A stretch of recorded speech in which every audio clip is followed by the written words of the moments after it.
Good evening all of you. स्वागत है आप सभी का आपके प्यारे से चैनल बालाजी एजुकेशन सेंटर पर। कैसे हैं बेटा आप सभी? उम्मीद करते हैं आप सभी बहुत शानदार होंगे और अपनी पढ़ाई को निरंतर बनाए रखे होंगे। हम लोग एक सीरीज स्टार्ट किए थे, इसमें हमने पिछली एक क्लास आपको दी है जिसमें हम लोग क्या कर रहे थे, चैप्टर वाइज इंपॉर्टेंट क्वेश्चंस का रिवीजन कर रहे थे जो बोर्ड एग्जाम 2026 के लिए बहुत ज़्यादा इंपॉर्टेंट है।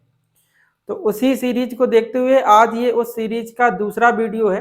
पहले वीडियो में हमने आपको कुछ इंट्रोडक्शन बताया था, कुछ एग्जाम को कैसे हम लोग अच्छे नंबर लाएंगे, कैसे उसकी क्या स्ट्रेटजी होनी चाहिए, वो सब चीज़ें हमने आपको पहले वीडियो में डिस्कस की हुई हैं।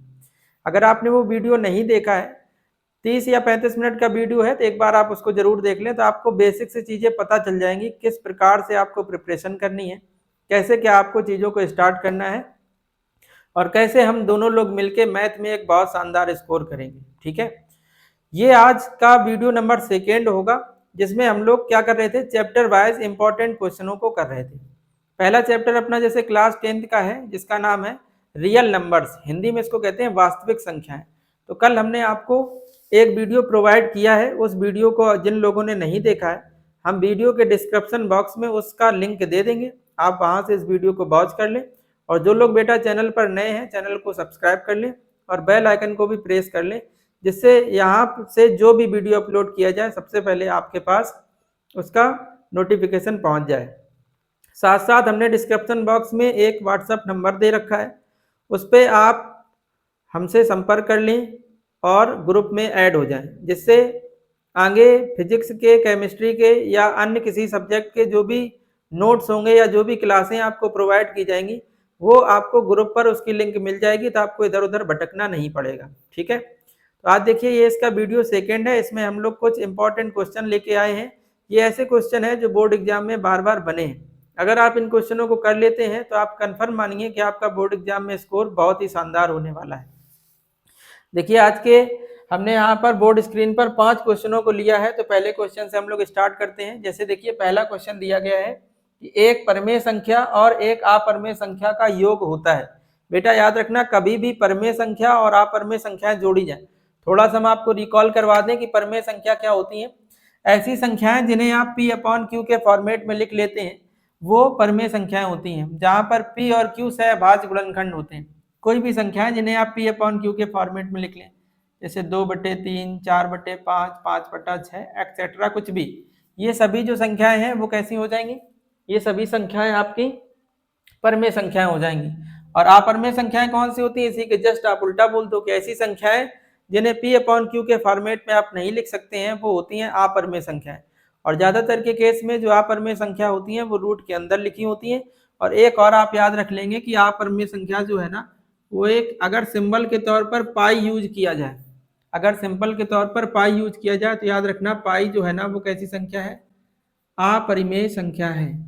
और अगर पाई की वैल्यू कहीं दी जाए, जैसे 22/7 पाई की वैल्यू होती है, हम लोग जानते हैं इस बात को, तो अगर कहीं 22/7 दिया जाए तो याद रखना ये परमेय संख्या है। लेकिन पाई अगर सिंबल के रूप में यूज हो रहा है तो आप याद रखना कि पाई जो है ना वो कैसी संख्या है, अपरमेय संख्या है। ठीक है, जैसे हम कहते हैं 22/7 माइनस पाई कैसी संख्या है, हमने आपको देखो इसी में क्वेश्चन बना के दे रहा है। जैसे हमने कहा 22/7 माइनस का पाई, ये कैसी संख्या है।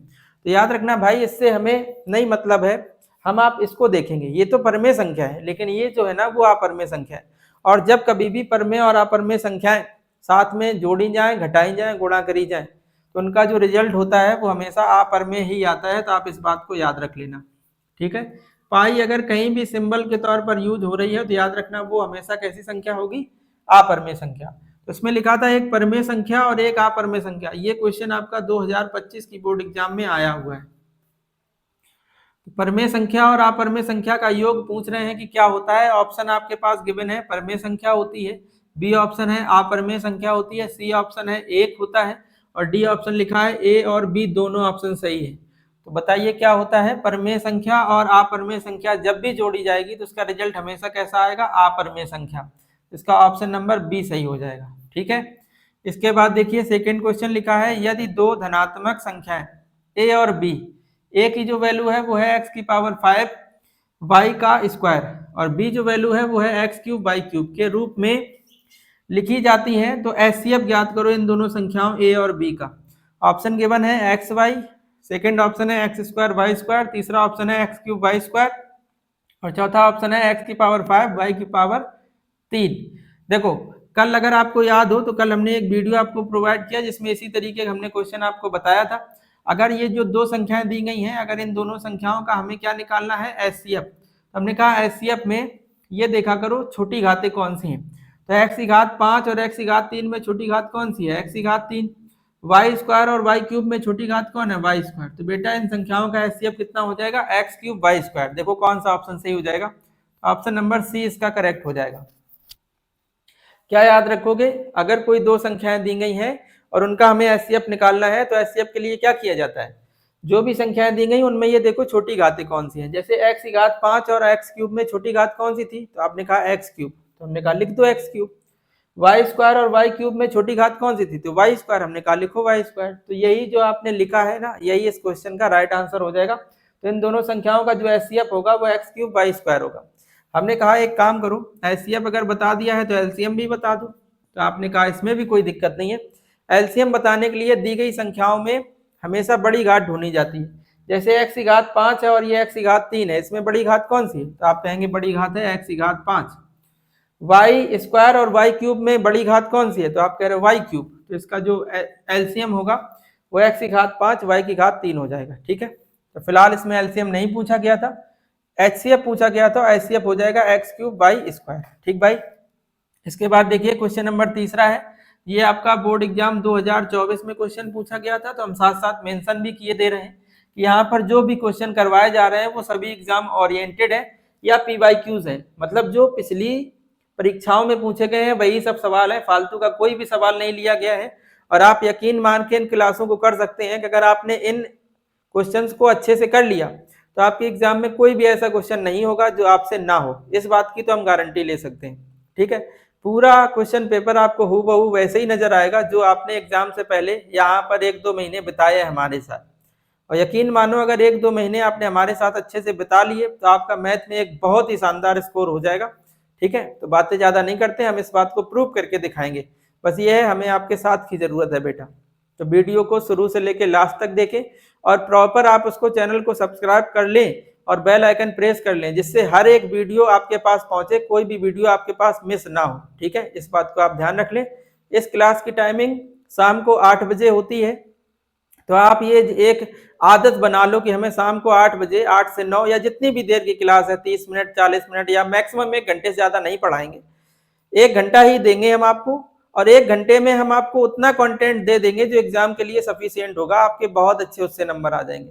पूरे 1-1.5 महीने का भी अपने पास समय है, इसीलिए हम चैप्टर वाइज यहाँ पर तैयारी कर रहे हैं। जिन बच्चों ने अभी तक कुछ भी नहीं पढ़ा या हो सकता है किसी कारण बस कोई चीजें ऐसी रही हों जो बच्चे प्रिपरेशन ना कर पाए हों, तो उनके लिए भी ये सीरीज बहुत बेनिफिशियल होने वाली है, क्योंकि यहाँ पर हम चैप्टर वाइज क्वेश्चन को ले रहे हैं। ऐसा नहीं है कि हम किसी भी चैप्टर के इंपॉर्टेंट क्वेश्चन उठा के आपको करा रहे हैं, हम चैप्टर वाइज करा रहे हैं, जिससे बच्चों का भी रिवीजन हो जाएगा। उन बच्चों का जिन्होंने अभी तक भी कुछ नहीं पढ़ा है तो उनके लिए भी प्लस पॉइंट है, और उन बच्चों के लिए भी प्लस पॉइंट है जिन्होंने अपनी अच्छी तैयारी करी है, तो इनको एग्जाम ओरिएंटेड क्वेश्चन मिल जाएंगे। वो इन क्वेश्चनों का अच्छी से प्रैक्टिस कर लेगा, एक बार अपने वीडियो देख ले और एक बार उन क्वेश्चनों का अपनी अच्छे से प्रैक्टिस कर ले। और जितने क्वेश्चन हमने आपको कराए हैं इस वीडियो में, इसी टाइप के आपके टेक्स्ट बुक में और मिल जाए तो उनको भी सॉल्व कर लेना। उनको सॉल्व कर लोगे तो इतना सफिशियंट होगा, आप ये समझ लो, उतने से ही पेपर ये मान लो फंस जाना ही है। समझ रहे हो? तो देखो इसके बाद समझते हैं क्वेश्चन नंबर 3 को। लिखा है यदि 65 और 117 के एचसीएफ को 65p-117 के रूप में व्यक्त किया जाए। ऐसा क्वेश्चन कल हमने आपको एक करवाया था। तो कह रहे हैं ये बता दीजिए कि तो p का मान क्या होगा। ऑप्शन है आपका 1, 3, 2 और 4। तो हमने कहा कोई दिक्कत नहीं है, इन दोनों संख्याओं का एचसीएफ इनके हिसाब से 65p-117 है। हम लोग जब सॉल्व करेंगे तो इसका एचसीएफ इतना तो नहीं आने वाला। तो एक काम करते हैं, इन दोनों संख्याओं का सबसे पहले हम लोग एचसीएफ ज्ञात कर ले रहे हैं। सबसे पहले इन दोनों संख्याओं का क्या निकाल लेंगे, एचसीएफ। और पहले वीडियो में हमने आपको एचसीएफ निकालना बताया है कि किन्हीं दी गई संख्याओं का एचसीएफ हम लोग निकालते कैसे हैं। तो एचसीएफ निकालने के लिए भाई क्या किया जाता है, सबसे पहले दी गई संख्याओं के हम लोग अभाज्य गुणनखंड करते हैं, और अभाज्य गुणनखंड करने के बाद, दी गई संख्याओं का अभाज्य गुणनखंड करने के बाद उनमें कॉमन फैक्टर ढूंढने की कोशिश करते हैं। जो भी कॉमन फैक्टर होते हैं उनका मल्टीप्लाई ही उन दोनों संख्याओं का क्या होता है, एचसीएफ होता है। इन बातों का आप समझते हैं। तो देखो जैसे 65 है तो आप सबसे पहले यहाँ पर 65 के फैक्टर कर लो। देखो किससे कैंसिल करोगे, 2 से होगा नहीं, 3 से करने कैंसिल, 3 से करोगे, 3 से भी नहीं होगा तो इसको 5 से करो। 5 से कैंसिल करोगे तो 5 का 6 में भाग लगाओगे, एक बार जाएगा, एक बचेगा, 5 का 15, तो 5 दिया 15 है ना। फिर 13 स्वयं में अभाज्य संख्या है इसलिए इसका 13 से ही कटेगा। इसके बाद देखो कितना है 117, इसको कैंसिल करो। जैसे 3 से कैंसिल करोगे, 3 से कैंसिल करोगे, 3 का 11 में भाग लगाओगे, 3 बार जाएगा, 2 बचा, 27 हो गया, 3 नमा 27 है ना। 3 से कैंसिल करो कितना आ जाएगा 13, और 13 स्वयं में एक अभाज्य संख्या है। तो इस तरीके से क्लियर है ना इतनी बात। अब आप यहाँ पर लिख लो, जैसे 65 के फैक्टर क्या आए हैं 5 इंटू में 13, और 117 के फैक्टर क्या आए हैं 3 इंटू में 3 इंटू में 13। तो हमने कहा अगर हमें इन दोनों संख्याओं का एचसीएफ निकालना है 65 और 117 का, तो हमने कहा इसमें कॉमन फैक्टर ढूंढे जाते। तो आपने कहा कॉमन फैक्टर के रूप में 13 ही मिल रहा है, तो इस क्वेश्चन का जो एचसीएफ होगा वो 13 होगा। अच्छा देखिए, जब हम लोग ने इस क्वेश्चन को सॉल्व किया, इन दोनों संख्याओं को सॉल्व किया, तो एचसीएफ कितना आया 13, जबकि क्वेश्चन में क्या गिवन है कि एचसीएफ इन दोनों का क्या है 65p माइनस का 117। तो हमने कहा कोई दिक्कत नहीं, दोनों को बराबर कर देंगे। देखो बुक में जो एचसीएफ दिया गया है वो 65p, या जो क्वेश्चन में एचसीएफ दिया गया है वो 65p माइनस का 117 है, जबकि हम लोग निकाल रहे हैं तो एचसीएफ कितना आ रहा 13, तो एचसीएफ की जगह पर 13 रख देंगे, बराबर 65p माइनस का 117। माइनस का 117 इधर लेके आओगे, 13 प्लस 117 बराबर 65p। ठीक है, 117 में आप 13 जोड़ लो तो ये 130 हो जाएगा है ना। तो p बराबर कितना आ जाएगा 65p बराबर 130। तो p का मान निकालोगे, 130 में 65 से भाग लगाओगे भाई तो 2 आ जाएगा। तो देखो कौन सा ऑप्शन इसमें राइट हो जाएगा, इसमें सी ऑप्शन करेक्ट हो जाएगा। ठीक है, तो इस प्रकार से आप इस क्वेश्चन को भी निपटा देंगे। इसके बाद देखिए क्वेश्चन नंबर 4। क्वेश्चन नंबर 4 में लिखा है कौन से अभाज्य संख्याओं, ये भी क्वेश्चन पूछा गया था एग्जाम में, ये भी 2024 की एग्जाम का ही क्वेश्चन है। कोई भी क्वेश्चन ऐसा नहीं है जो एग्जाम में ना आया हो और हमने यहाँ पर फालतू का ले लिया हो, तो ऐसा कुछ नहीं है। ये सभी क्वेश्चन आपकी प्रैक्टिस के लिए बहुत जरूरी है, तो अच्छे से आप क्लास करना, रेगुलर रहना क्लास में। और प्लस एक बात और है, कुछ बच्चे ऐसे होते हैं कि क्लास में आए, उन्होंने देखा करे ये तो बहुत सरल सवाल है, ये तो हम कर ही लेंगे, और उन्होंने सवाल को या कर लिया, एक बार थोड़ा बहुत देखा 2-4-5 मिनट क्लास के बाद चले गए। तो उन्हें ये क्या पता कि आगे क्लास में क्या बताया गया। किसी भी चीज की हम स्टार्टिंग करते हैं तो वो बेसिक से करते हैं। जो हमारे पढ़ाने का तरीका है वो यही है कि हम चीज़ों को बेसिक से स्टार्ट करते हैं, इसके बाद इसके स्टैंडर्ड क्वेश्चनों को लेते हुए चलते हैं। ठीक है, तो आप बिल्कुल इस भ्रम में ना रहें, या अपने आप को बिल्कुल ओवर कॉन्फिडेंट में ना रखना कह रहे ये तो सब आता है। बेटा जो चीज़ आती है ना, अगर हमें उसकी प्रैक्टिस अगर हम एक बार और कर लें तो वो चीज़ें हमारी और स्ट्रांग हो जाती हैं।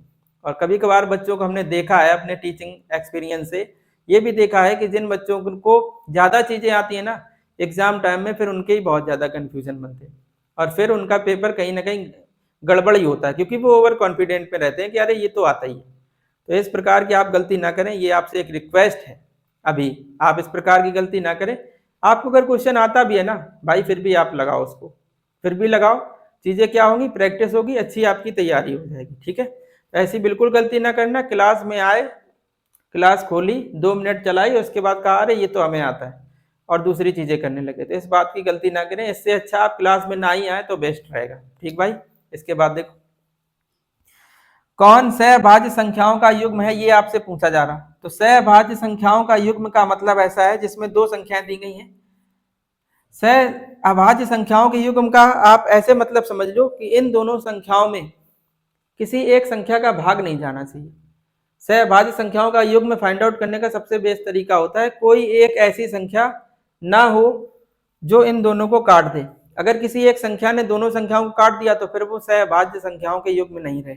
जैसे देखो इस पे आप चेक करोगे, ये 2 इसको भी काट देगा, इसको भी काट देगा, तो ये तो नहीं होगा। इसमें देखो 31 से ही ये 93 कट जाएगा, 31 या 93, ये भी नहीं होगा। इस पे देखो 14 और 35 है, अगर आप इसको 7 से कैंसिल करोगे तो 7 से 14 भी कट जाएगा, 35 भी, ये भी नहीं। तो फिर कौन सा ऑप्शन होगा 18 और 25। कोई भी संख्या ऐसी नहीं होगी, एक के अलावा, एक तो सबको ही काट देता भाई, तो कोई भी संख्या ऐसी नहीं होगी जो 18 और 25 को काट दे। कोई भी संख्या ऐसी नहीं होगी जो 18 और 25 को काट दे, इसलिए 18 और 25 जो है ना वो सहभाज्य संख्याओं के युग्म है।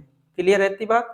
तो इसका ऑप्शन नंबर ए सही हो जाएगा। इसके बाद देखिए भाई अगला क्वेश्चन है, क्वेश्चन नंबर 5 है आपका, वह बड़ी से बड़ी संख्या जिसमें 245 और 1037 को विभाजित करने पर प्रत्येक दशा में शेषफल कितना आता है 5 प्राप्त होता है, कह रहे वो संख्या क्या होगी? ऑप्शन है 22, 23, 24 और 25। तो हमने कहा इस प्रकार के क्वेश्चनों करने के लिए सबसे पहले आप लैंग्वेज में देखो कि क्या दिया है, छोटी से छोटी संख्या पूछी है या बड़ी से बड़ी संख्या पूछी है। बच्चा अगर बड़ी से बड़ी संख्या पूछी है तो हमेशा आप याद रखेंगे कि आपको उन संख्याओं का एचसीएफ निकालना है, और अगर छोटी से छोटी संख्या पूछी है तो आपको उन संख्याओं का एलसीएम निकालना। इतनी बात याद रख लोगे ना? अगर छोटी से छोटी संख्या पूछी जाए तो क्या करोगे? एलसीएम निकाल दोगे। बड़ी से बड़ी संख्या पूछे तो आप क्या कर दोगे? एचसीएफ निकाल दोगे। लेकिन एक बात जो ध्यान रखने वाली है, अगर ऐसे बोला जाए वह बड़ी से बड़ी संख्या ज्ञात करो जिनको दी गई संख्याओं से विभाजित करने पर क्रमशः शेषफल इतना इतना आता है। भाई अगर शेषफल आता है तो सबसे पहले आप शेषफल को हटाएंगे, उसको प्रॉपर संख्या बनाएंगे, इसके बाद उन दोनों संख्याओं का अगर छोटी से छोटी पूछ रहा तो एलसीएम निकाल दो, बड़ी से बड़ी पूछ रहा है तो एचसीएफ निकाल दो।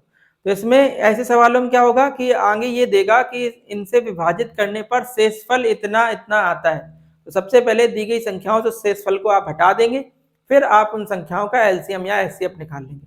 बात आप हमारी समझ गए होंगे। तो देखो इस क्वेश्चन में क्या था, इसको यहाँ से हटाते हैं फिर समझाते हैं। देखो, और अगर आपको आता है तो आप पहले से इसको सॉल्व करें, समझे? इसको सॉल्व करने के बाद कमेंट सेक्शन में आप इसका आंसर जरूर से टाइप करें। देखो संख्या कौन सी दी है भाई? 245 और एक संख्या दी गई है 1037। बड़ी से बड़ी संख्या हम लोग को ज्ञात करनी है, और ये भी दिया है कि प्रत्येक दशा में शेषफल कितना बचता है? 5। तो सबसे पहले जो संख्याएं हैं उनसे शेषफल वाली वैल्यू हटा दो, जो संख्याएं हैं उनसे शेषफल वाली वैल्यू हटा दो। तो ये वाली संख्या कितनी बन जाएगी? 240, और इसमें 5 घटाओगे तो ये बनेगी 1032। अब आपके पास जो ये रिमेनिंग बचा है ये दोनों संख्याओं का अगर बड़ी से बड़ी पूछी है, अगर बड़ी से बड़ी पूछी है तो आप क्या करेंगे? अगर बड़ी से बड़ी पूछी भाई तो एचसीएफ निकाल देंगे दोनों संख्याओं का, और अगर छोटी से छोटी पूछी जाए तो आप एलसीएम निकाल देना। तो आपके क्वेश्चन में देखो क्या मेंशन है, बड़ी से बड़ी संख्या। तो बड़ी से बड़ी का मतलब इन दोनों संख्याओं का आप एचसीएफ निकालेंगे। एचसीएफ निकालने का हमने आपको बेहतरीन तरीका बताया है। पहले इनके फैक्टर कर लो। जैसे आप 2 से कैंसिल करोगे तो 120 आएगा, 2 से कैंसिल करोगे तो 60 आएगा, 2 से कैंसिल करोगे 30 आएगा, 2 से करोगे 15 आ जाएगा, 3 से करोगे 5 आ जाएगा, और 5 से करोगे तो 1 आ जाएगा। 1032। इसको देखो 2 से करोगे 5 और 1032 ही तो है, ठीक है। 2 1 2 और 2 का 12 तो 6 बार है ना। फिर 2 से करोगे 2 दूना 4, 1 बच रहा, 2 पंचे 10, 2 अट्ठे 16 है ना। फिर 2 से 2 1 2, 2 दूनी 4, 2 नमा 18, 3 से कैंसिल कर लो तो 3 का 4 बार और 3 त्रिका 9, 43 स्वयं में एक अभाज्य संख्या है तो ये 43 से ही कटेगी। ठीक भाई। अब देखो आप यहाँ पे लिखो 240 और यहाँ पे लिखो 1032। 240 के फैक्टर देखो क्या है, 2 कितने बार है? 4 बार, 3 और 5, 3 और 5। इसके बाद देखो इसके फैक्टर क्या है, 2 कितने बार है? 3 बार। इसके बाद कितना है? 3 है, और इसके बाद कितना है? 43 है। 43 है। तो हमने कहा क्या बताया था आपको, एचसीएफ कैसे निकालते हैं? पहले संख्याओं में ये देखते हैं कॉमन फैक्टर कौन से। देख पा रहे हो ये है, ये भी कॉमन मिल जाएगा आपको, ये कॉमन मिल जाएगा, और 3 आपको कॉमन मिल जाएगा। ठीक है। तो हम लोग को क्वेश्चन में क्या पता करना था, बड़ी से बड़ी संख्या जो कॉमन आए हैं फैक्टर उन्हीं का आप मल्टीप्लाई कर लो। तो 2 इंटू 2 इंटू 2 इंटू में 3 कितना होगा? 2 दूना 4, दूनी 8, त्रिका 24।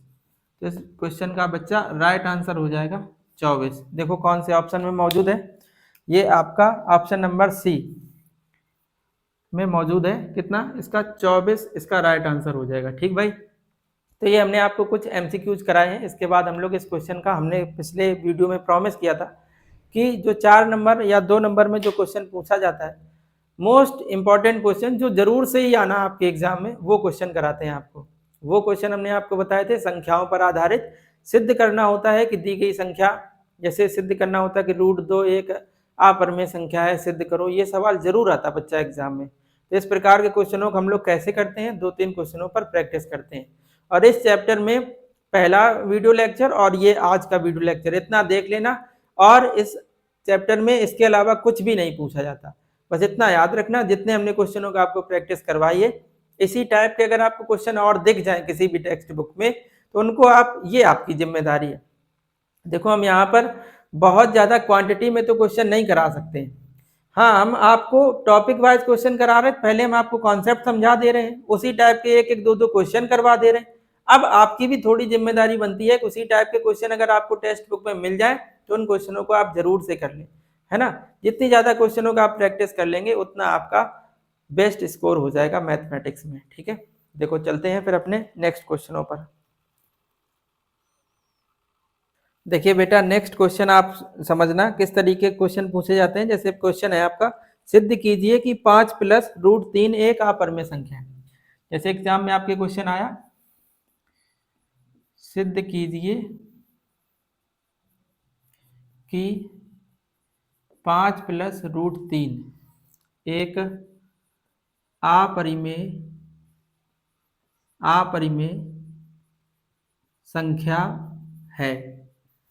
ये इस तरीके से आया, ये क्वेश्चन आपके बोर्ड एग्जाम 2023 में आया था, ठीक है। तो देखो पहले इस तरीके क्वेश्चन करते हैं, फिर इसी में जो मोस्ट प्रोबेबिलिटी वाला क्वेश्चन है जो आता ही है उसको फिर करेंगे। पहले आप क्या करेंगे, इस प्रकार के क्वेश्चनों में जिस प्रकार से हम लैंग्वेज लिख रहे हैं उसको भाई एक बार आप अच्छे से याद कर लेना, क्योंकि इस क्वेश्चन में केवल लैंग्वेज के नंबर हैं, और अगर लैंग्वेज आपने थोड़ी भी गलत कर दी तो तुरंत एग्जामिनर वहां से नंबर आपके काट लेता है। तो जिस प्रकार की लैंग्वेज हम आपको बताएं, प्रत्येक क्वेश्चन में इस प्रकार का कोई भी क्वेश्चन आपको दिख जाए, प्रत्येक क्वेश्चन में आपको वैसी ही लैंग्वेज लिखनी है, ठीक है। देखो जैसे लिखा है, सिद्ध कीजिए कि 5 + √3 एक कैसी संख्या है, अपरिमेय। पता है हम लोग को कि एक परमेय है और एक अपरिमेय है, इनका योग पहला क्वेश्चन आपको कराया था एमसीक्यूज का। परमेय संख्या और अपरिमेय संख्या का योगफल हमेशा कैसी संख्या होती है, अपरिमेय। तो वही हमें सिद्ध करना है। हम लोग जानते हैं कि ये अपरिमेय है, लेकिन इसी को आज हमें प्रूव करके देना है।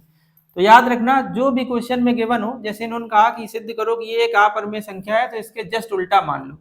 अपरिमेय को उल्टा परमेय होता है, तो हम लोग ऐसे मान लेंगे। सोल्यूशन स्टार्ट करना है इसका, मान लेंगे कि माना 5 + √3 एक परिमेय संख्या है, एक परिमेय संख्या है। अब बेटा अगर ये एक परमेय संख्या है तो हमेशा याद रखना, परमेय संख्या जो होती हैं वो हमेशा P/Q के फॉर्मेट में लिखी होती। परमेय संख्या जो भी होती है उन्हें हम P/Q के फॉर्मेट में लिख लेते हैं। तो अगर ये परमेय संख्या है तो ये किसके फॉर्मेट में होगी, P/Q के फॉर्मेट में, जहां बेटा जहां P व Q सहअभाज्य गुणनखंड होने चाहिए, सहअभाज्य गुणनखंड हो, जहां P व Q क्या है, सहअभाज्य गुणनखंड है, तथा बहुत जरूरी बात, तथा Q जो है ना वो 0 के बराबर नहीं होना चाहिए। ये और आप याद रखेंगे, बस यही। ये लैंग्वेज जितनी अच्छी आप लिखेंगे एग्जामिनर को आप उतना इम्प्रेस करेंगे। तो ये लैंग्वेज जिस प्रकार की हम लिखवा रहे हैं, आप बेटा टू द पॉइंट उसी प्रकार की लैंग्वेज रखना। क्वेश्चन में एक भी नंबर आपका नहीं कटेगा इस प्रकार के क्वेश्चनों में, ठीक है। तो जैसे बोला जाए अपरमेय, तो हमने कहा इसको हमने मान लिया कि ये परमेय संख्या है, और अगर परमेय है तो इसे P/Q के फॉर्मेट में लिख लेंगे। हाँ, ये जरूर हमें समझाना पड़ेगा कि ये P और Q क्या है। तो क्या याद रखोगे कि ये जो P और Q है वो सहअभाज्य गुणनखंड है। अब कुछ बच्चे कह रहे हैं कि सर जी ये तो आपने बताया नहीं कि सहअभाज्य गुणनखंड क्या होता है। बेटा सहअभाज्य गुणनखंड का मतलब ये होता है कि इन दोनों संख्याओं को किसी एक पाड़े से नहीं काटा जा सकता, कोई एक ऐसी संख्या ना हो जो इन दोनों को काट दे। जैसे हमने कहा 3/5, कोई संख्या 3/5 है, कोई एक पाड़ा कोई ऐसा है क्या, कोई एक संख्या ऐसी है जो 3 और 5 दोनों को काट देगी, एक के अलावा। एक तो बेटा सब में ही होता है मौजूद, तो उसको नहीं। तो सहअभाज्य आप समझ गए होंगे, इससे पहले भी हमने एक सहअभाज्य युग्म है ऐसी एक क्वेश्चन करवाया है, तो आप समझ गए हैं कि सहअभाज्य संख्याएं वो होती हैं, सहअभाज्य गुणनखंड वो होते हैं भाई जिनमें कोई एक संख्या उन दोनों को कैंसिल ना कर पाए, ठीक है। तो P और Q कैसे होने चाहिए, सहअभाज्य गुणनखंड होने चाहिए, और Q 0 के बराबर नहीं होना चाहिए, ठीक है। इसके बाद देखो P/Q ये एक परमेय संख्या है। अपने इस क्वेश्चन में एक परमेय और एक अपरमेय है, तो इस क्वेश्चन में ये परमेय संख्या है, तो याद रखना परमेय संख्या को परमेय संख्या की ओर भेजने की कोशिश करना हमेशा। परमेय संख्या किसकी तरह? परमेय संख्या। और याद रखना अगर परमेय संख्या में किसी परमेय संख्या का जोड़ा, परमेय संख्या को जोड़ा जाए, गुणा किया जाए, भाग किया जाए, कुछ भी किया जाए, अगर परमेय है तो उसका रिजल्ट परमेय रहता है। ठीक भाई, तो देखो जैसे ये √3 है, ये प्लस का 5 है, उस साइड जाएगा तो किसका हो जाएगा? माइनस का। तो P/Q माइनस का 5, क्रॉस मल्टीप्लाई कर लो तो √3 बराबर आ जाएगा P माइनस 5Q/Q। ठीक, इतना सफिशियंट है इस क्वेश्चन को करने के लिए। अब देखो इसमें आपने परमेय संख्या थी P/Q, उसमें आपने 5 को सब्ट्रैक्ट किया, माइनस किया, और 5 भी परमेय संख्या है। तो अगर परमेय संख्या में आप परमेय संख्या को घटा रहे हैं तो रिजल्ट भी परमेय ही आएगा। तो ये जो पूरा रिजल्ट है वो परमेय संख्या होगी। और ये देखो कैसी संख्या है, ये अपरमेय संख्या, क्योंकि √3 है, इसको आप रूट से बाहर नहीं निकाल पाएंगे। तो देखो यहाँ पर अब लैंग्वेज क्या लिखेंगे, तो ऐसे लिखना, चूंकि P माइनस 5Q/Q एक परमेय संख्या है, एक परमेय संख्या है, तथा √3 एक अपरिमेय संख्या है। ठीक है, और फिर लिखना परिमेय संख्या तथा अपरिमेय संख्या बराबर नहीं हो सकती है। अगर ऐसा नहीं हो सकता है तो आगे लिखना, अतः यहाँ पर विरोधाभास है। विरोधाभास का बच्चा मतलब है कि यहाँ पर विरोध हो रहा है। हमने जैसे इस बात को मान लिया था कि ये परमेय संख्या, देखो यहाँ पर विरोध होने लगा। विरोध कैसा? कि परमेय और अपरमेय संख्याएं कभी बराबर नहीं हो सकती। तो आप लिखोगे अतः यहाँ पर विरोधाभास है। किस चीज का विरोध हो रहा है? जो हमने माना है उसका विरोध हो रहा है, लिख देना। अतः यहाँ पर विरोधाभास है, इसलिए सिद्ध है कि 5 + √3 एक अपरिमेय संख्या है। और इस प्रकार से हम लोग अपने इस क्वेश्चन को सिद्ध कर लेंगे बहुत आसानी से। बेटा इस लैंग्वेज को आप एक बार अच्छे से नोट कर लो, चाहो तो इसका स्क्रीनशॉट ले लो, अच्छे से आप इसको नोट कर लो। किसी भी क्वेश्चन को, इस प्रकार के जो भी क्वेश्चन आएंगे जब हम लोग करेंगे, तो हमेशा याद रखना लैंग्वेज यही रहेगी, क्वेश्चन को करने का सेम तरीका रहेगा। तो आप एक बार लैंग्वेज को बहुत अच्छे से क्लियर कर ले, एक बार अच्छे से आप इसको, हम तो कहेंगे याद कर लो कि कहाँ कैसे क्या लिखा जाता है। हर एक क्वेश्चन, अब ये चीजें संख्याएं बस चेंज होंगी, इन चीजें, बाकी लैंग्वेज में कोई भी चेंजमेंट नहीं होगा। ठीक है, देखो इसी प्रकार हम आपको एक और क्वेश्चन करा रहे हैं, इसके बाद फिर चलेंगे हम लोग एक और बहुत अच्छे क्वेश्चन पे। ठीक है, देखो जैसे हमने कहा एक क्वेश्चन है, सिद्ध कीजिए कि 2 माइनस √5 एक अपरमेय संख्या है। सिद्ध कीजिए कि 2 माइनस √5 एक अपरमेय संख्या है। ये क्वेश्चन आपका 2022 की बोर्ड एग्जाम में आया हुआ है। ठीक है, तो हमने कहा ठीक है, जो चीज आपसे बोली जाए, जैसे आज संख्या ये है, तो आप सबसे पहले यहाँ से इतनी कुछ चीजें आप यहाँ से हटा लेंगे। जैसे देखना, बाकी सभी लैंग्वेज पूरी सेम रहने वाली। देखो क्या किया हमने, यहाँ से हमने मान लिया कि माना 2 माइनस √5 एक परमेय संख्या है। तो बेटा अगर ये परमेय संख्या है तो इसे हम P/Q के फॉर्मेट में लिख लेंगे। अब इसके बाद हमने आपको बताया था परमेय संख्या को परमेय संख्या की तरफ भेजना, तो ये माइनस का √5 है, तो P/Q प्लस का 2 उधर जाके किसका हो गया? माइनस का। क्रॉस मल्टीप्लाई कर लो, ये बन जाएगा P माइनस 2Q/Q।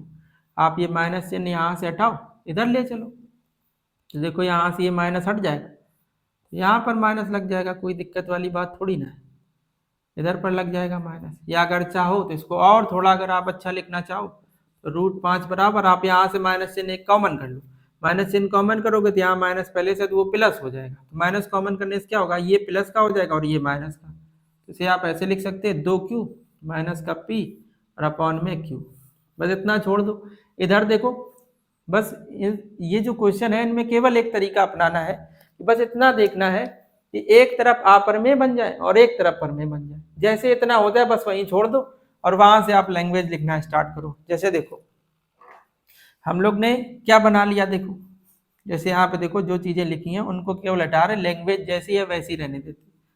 ठीक है, देखो इतनी चीज बस हटेगी, बाकी सब सेम रहेगा। देखो क्या, चूंकि में क्या लिखोगे, चूंकि ये जो संख्या है वो कैसी है, परमेय, तो चूंकि 2q माइनस का p अपॉन में q एक परमेय संख्या है तथा √5 एक अपरमेय संख्या है, बाकी लैंग्वेज सेम रहेगी आपकी। इसलिए सिद्ध है कि क्या, जो संख्या दी गई थी 2 माइनस √5 एक अपरमेय संख्या है। और इस प्रकार से बड़े आसानी से आप क्वेश्चन को सॉल्व कर लेंगे और बड़े आसानी से इस प्रकार के क्वेश्चनों में आप नंबर पा जाएंगे। और वो भी ऐसे, एक भी अंक की कोई कटौती नहीं होगी, क्योंकि ये लैंग्वेज आपको बहुत बेस्ट लैंग्वेज लिखवाई जा रही है, इससे एग्जामिनर इंप्रेस होते हैं। ठीक है, तो याद रखना, अगर आपको आप इस प्रकार के क्वेश्चनों अगर कोई दूसरे तरीके से करते थे तो आपको सलाह रहेगी कि भाई इस प्रकार की जो भी क्वेश्चन आए आप उनको इस तरीके से करें। ठीक है, इन क्वेश्चनों करने के बाद अब हम लोग एक ऐसे क्वेश्चन पर चल रहे हैं जो जरूर ही आता है एग्जाम में, तो उसको आप ध्यान देना। जैसे वो क्वेश्चन क्या है, सिद्ध कीजिए। अब देखो इसमें हम केवल एक करा देंगे क्वेश्चन, बाकी एक दो प्रकार ऐसा है, जैसे ये 2024 के एग्जाम में आया हुआ था, तो हम एक काम किए ले रहे हैं, ऐसा एक क्वेश्चन हम आपको करा दे रहे हैं और वैसे ही सेम हम क्वेश्चन एक दो दे देंगे आपको, तो वो आप खुद से कर लेना।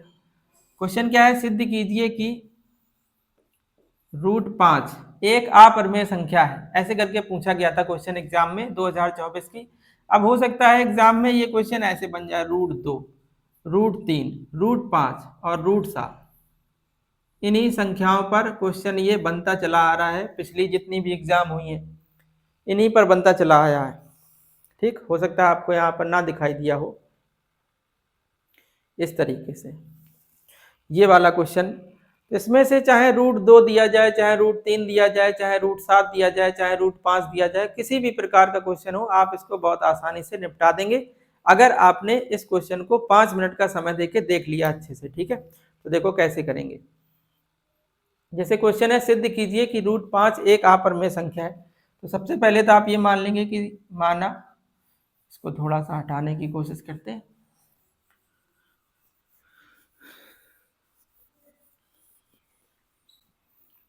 चलो पूरी लैंग्वेज ही हम लिख देंगे इसमें, क्योंकि इसमें लैंग्वेज थोड़ी सी चेंज होती रहती है।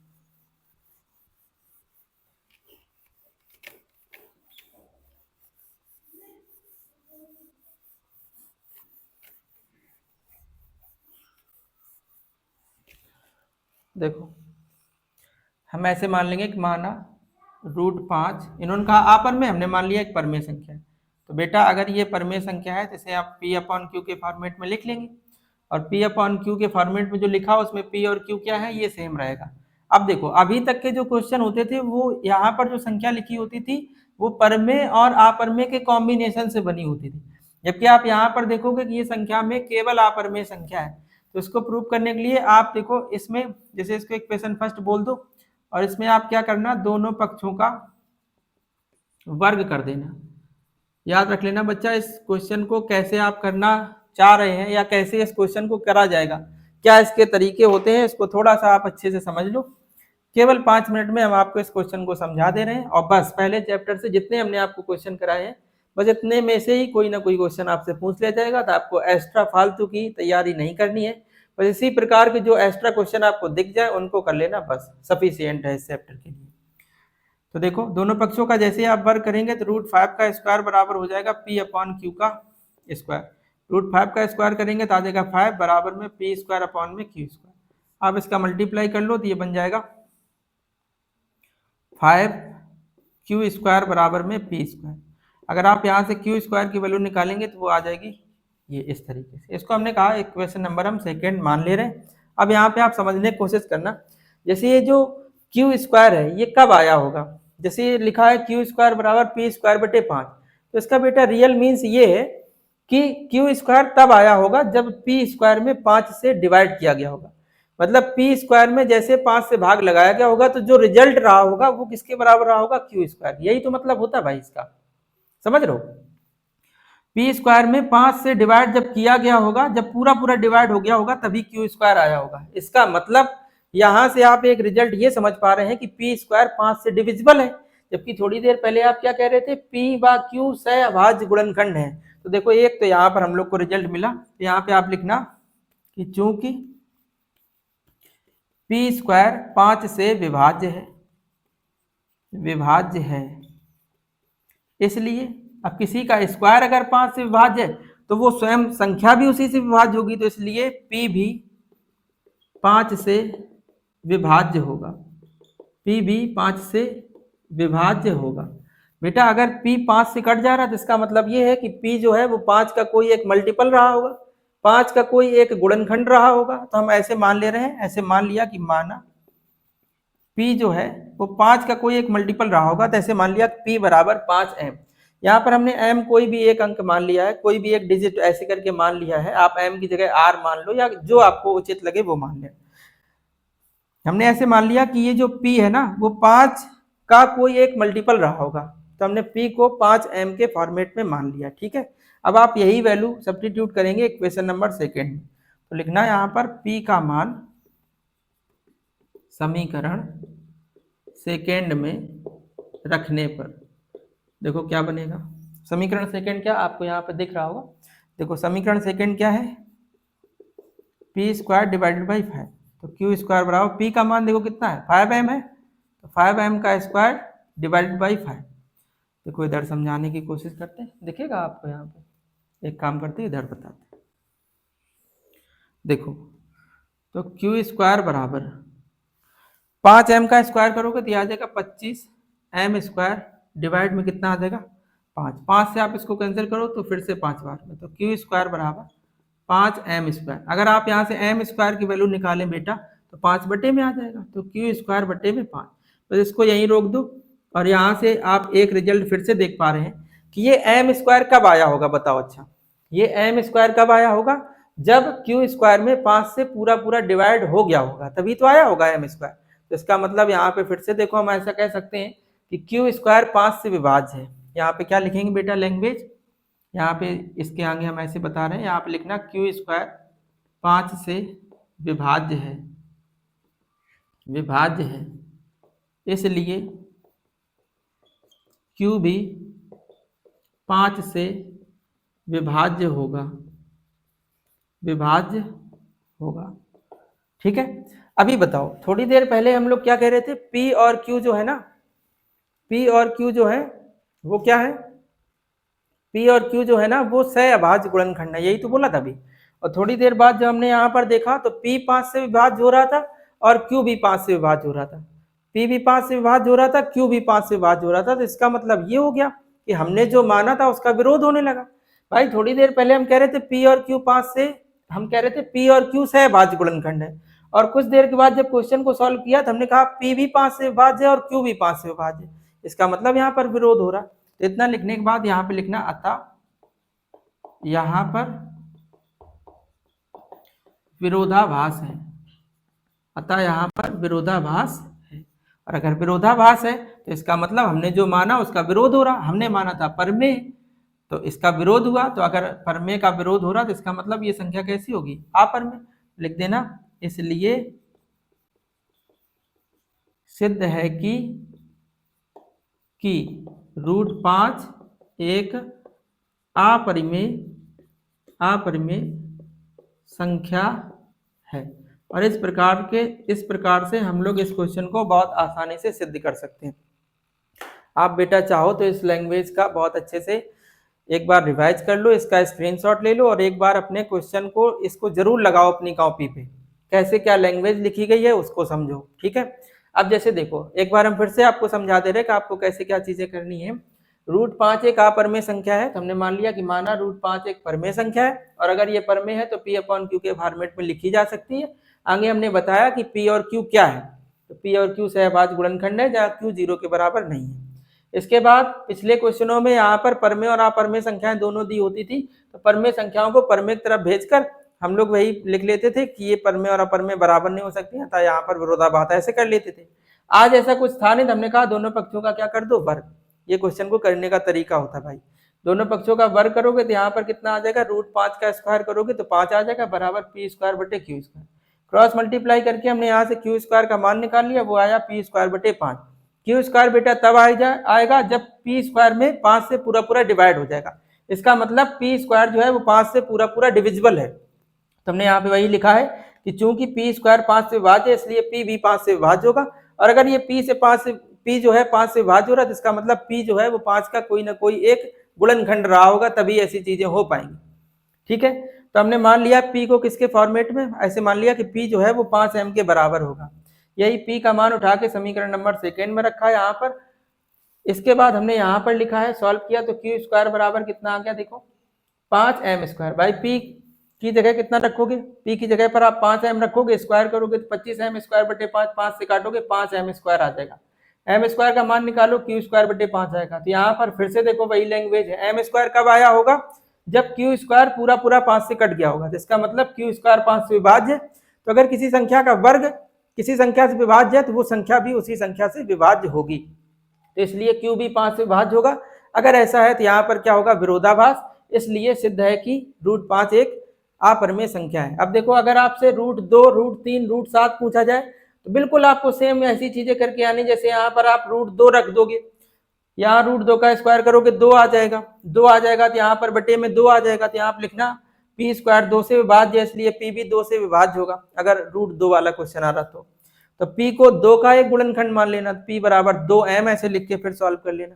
फिर यहाँ पर ऐसे 2m का स्क्वायर करोगे, 4m² बनेगा, बटे में 2 कैंसिल करोगे, तो इतनी चीजें आपको पता है। अगर आप ये क्वेश्चन अच्छे से कर लेते हैं तो आप इसमें कोई भी क्वेश्चन पूछा जाए, √2, √3, √7, 5 का तो हमने करा ही दिया आपको, तो आप उन क्वेश्चनों को बहुत अच्छे से निपटा देंगे। फिलहाल इस चैप्टर में जो हमने 2 वीडियो आपको दिए हैं, एक ये वाला और एक इससे पहले वाला, उनमें जो क्वेश्चन कराए गए हैं उन्हीं की आप अच्छे से प्रैक्टिस कर लो। इसके अलावा अभी तक एग्जाम में कोई क्वेश्चन आया नहीं है, जो क्वेश्चन आए हैं वो हमने आपको करा दिए हैं। उसी प्रकार का अगर कोई क्वेश्चन मिल जाए तो बेटा आप अपनी खुद से प्रैक्टिस कर लेना। फिलहाल इस वीडियो में इतना ही रखते हैं। अगर आप वीडियो पर नए हैं, अगर आप चैनल पर भी नए हैं तो चैनल को क्या कर लें, सब्सक्राइब कर लें, बेल आइकन को प्रेस कर लें और वीडियो को आप बारी बारी से देख लें। ठीक है, तो फिलहाल इस वीडियो में इतना ही रखते हैं। थैंक्स फॉर वॉचिंग, और अपना आप बहुत अच्छे से ध्यान रखें, अपनी पढ़ाई को बहुत अच्छे से कंटिन्यू करते हैं। धन्यवाद।